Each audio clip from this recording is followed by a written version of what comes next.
So I wanted to ask you about these reports that Eritrea is arming al-Shabaab that have been in newspapers these days. Is there any truth to this that you know of, and what is the relationship historically between Eritrea and al-Shabaab? Well, I think the first thing I would say is that it's actually very difficult to really reliably, confirm these reports independently. I think no one doubts that Eritrea has, throughout the last 4 years, been supportive of al-Shabaab, sending in weapons, sending in trainers, and also training hundreds of al-Shabaab fighters in some of its military camps. But I think, as I said, it's very difficult to confirm this news story that this support has been resumed by Eritrea. And what is Eritrea's incentive? Well, Eritrea definitely has been supportive of al-Shabaab for a long time, and this support is not ideological. It's essentially meant to really counter Ethiopia's influence in Somalia. And during the Ethiopian occupation, that was the height of Eritrea's involvement in Somalia. And what other foreign assistance has al-Shabaab received? There have been reports that there have been more foreign fighters coming in to join their ranks. Do you know anything about that? Yes, I think there have been a trickle of foreign fighters into Somalia throughout. And increasingly, al-Shabaab has also been very actively recruiting, the Somali diaspora from the Somali diaspora communities scattered all over. So they still have pools of supporters on whom they can rely to raise funds and also potentially to recruit. But sometimes this is exaggerated. I think the organization itself is under a lot of political pressure, and its support has been waning considerably. It's by no means, a diminished political organization. But, no one doubts that al-Shabaab is finding it very difficult now to recruit and to raise funds.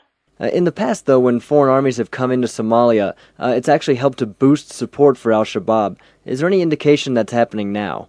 It's too early, probably, to say that al-Shabaab is gaining from Kenya's military intervention.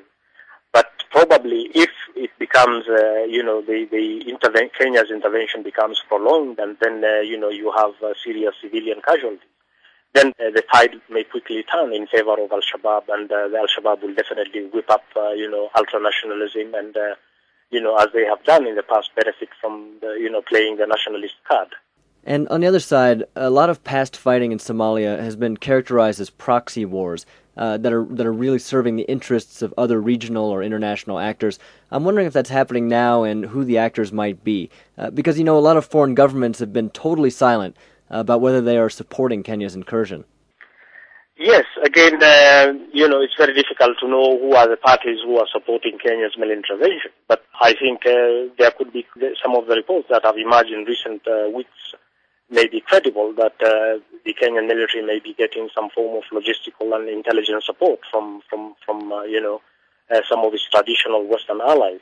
But again, I think the report may be exaggerated. Again, I think many countries are deeply worried about Kenya's intervention, fearing, of course, that that may be what al-Shabaab needs in order to regain from some of its political, the political losses it has suffered. And finally, I wanted to ask about the mixed signals we're getting from Somalia's leadership. Last week Somalia's president came out and said he was against Kenya's incursion. Then the prime minister had to come out and say, no, we're on the same page and we support Kenya's military action. What do you make of the mixed signals? Well, I think there is no doubt that President Sharif is in some kind of a quandary because, he is aware of how deeply unpopular the Kenyan intervention is domestically.